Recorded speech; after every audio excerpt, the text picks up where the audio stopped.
Brave Little Monster by Ken Baker, illustrated by Jeffrey Hayes. Albert couldn't sleep. Goosebumps covered his hairy arms. His fangs chattered. He shivered with fright.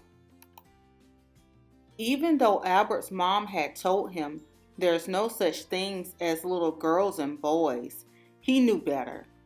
Albert knew that scary boys and girls loved to hide in little monsters' rooms at night. Albert saw something move in his closet. It looked like a scary little girl eating an ice cream cone. She was probably dripping ice cream all over Albert's clothes. Albert knew that's what little girls do. They think it's funny to drip ice cream all over your clothes. It makes them laugh so hard their bellies hurt, and when they're done laughing, they eat you up. Little girls love to eat little monsters after they've had a good belly-bursting laugh. Mom! Albert yelled, "Help me! There's a little girl in my closet. She's spilling ice cream on my clothes and wants to eat me up." "Go to sleep, Albert," his mom shouted from downstairs. "There's no such thing as a little girl." Albert sighed. He would have to get rid of the little girl himself. He picked up one of his smelly socks off the floor and threw it at the closet. "Get out of my closet, you good-for-nothing scary little girl, or I'll throw an even smellier sock at you," yelled Albert. There was no answer. Albert thought he must have scared her away. Little girls can't stand the smell of monster socks. Albert just hoped she hadn't spilled too much ice cream on his clothes. Finally, Albert felt safe, except now he had to go to the bathroom. He had to go monstrously bad, but he didn't dare get out of bed. He was sure there was a mean little boy under his bed coloring in a coloring book. Albert could hear the crayons squeaking.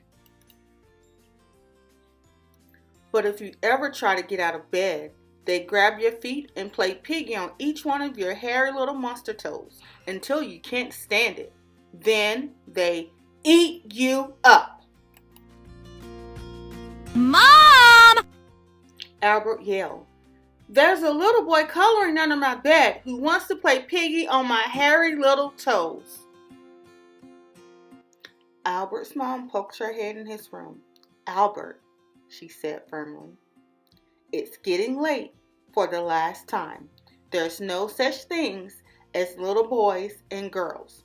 Now close your eyes and go to sleep." Albert was on his own. He knew there was only one way to deal with little boys that hide under your bed. He closed his eyes and put his head under the bed. He stuck out his slobbery, hairy tongue and went He counted to 5. When Albert opened his eyes, the little boy was gone, but Albert thought he saw a coloring book under his bed. Albert hopped out of bed and ran all the way to the bathroom. When he came back, he flipped his bedroom light on and off to see if the little boy and girl had come back. There was no sign of them. Albert jumped into bed. He hoped they weren't still hiding somewhere in his room. Albert had just closed his eyes when he thought he heard a quiet laugh come from his window. He sat up. Through the curtains, he saw the little girl and boy dancing and doing somersaults. Albert recognized the dance that the little boy and girl were doing. It was the hungry dance. Albert knew they would laugh and giggle all night long during the hungry dance. When they were good and hungry, they would eat Albert up. Albert had to get rid of the little girl and boy once and for all. His heart pounded as he climbed out of bed. He trembled as he walked toward the curtains where the children twirled and jumped.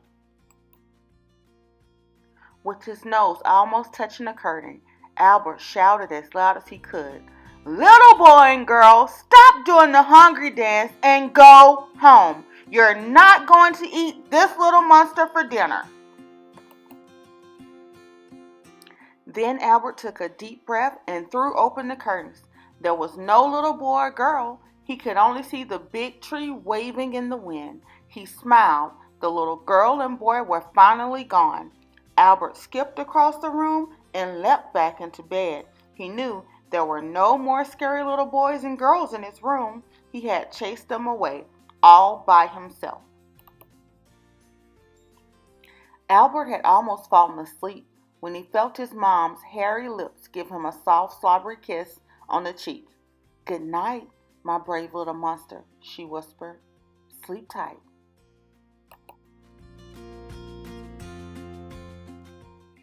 Okay, guys, let's talk about it. How do you think Albert was feeling? I think he felt a bit uncomfortable and scared, but then he was very, very brave. And because he was brave, he was happy. The challenge for this lesson is, I want you to find the opportunity this week to help somebody be brave or be brave yourself. And you're going to see how happy you are and how happy they are. All right, see you next time.